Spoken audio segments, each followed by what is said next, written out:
தேசிய ஜனநாயக கூட்டணிக்கு டிடிவி தினகரன் அழைப்பு விடுத்த நிலையில் அவரை போன்று பாஜகவிடம் சரணடைய வேண்டிய தேவை அதிமுகவிற்கு இல்லை என்று முன்னாள் அமைச்சர் ஜெயக்குமார் பதிலளித்துள்ளார்.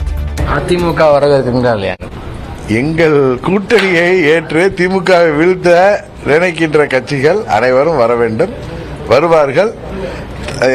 சில கட்சிகள் இதன் மூலம் தங்கள் மீது உள்ள அந்த பாவத்தை போக்கிக் கொள்வதற்கு வாய்ப்பு இருக்கிறது.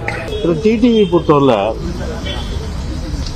ஒரு தன்மானத்தை விட்டு எந்த அளவிற்கு அவர் மேல அந்த வழக்குகள் போடப்பட்டு அந்த வழக்குகளிலிருந்து அவர் விடுவிக்கப்பட வேண்டும் என்ற வகையில் இன்னைக்கு பிஜேபி கிட்ட இன்னைக்கு சரண்டர் ஆயிருக்காரு. இன்னைக்கு பிஜேபி கிட்ட ஒரு சரண்டரான ஒருத்தர் அவரும் நீங்க பிஜேபிக்கு வாங்கன்னு சொன்னா அனைத்து இந்திய அண்ணா திராவிட முன்னேற்ற கழகத்தை பொறுத்தவரை ஒரு தன்மானத்தோடு இயங்குகின்ற இயக்கம்.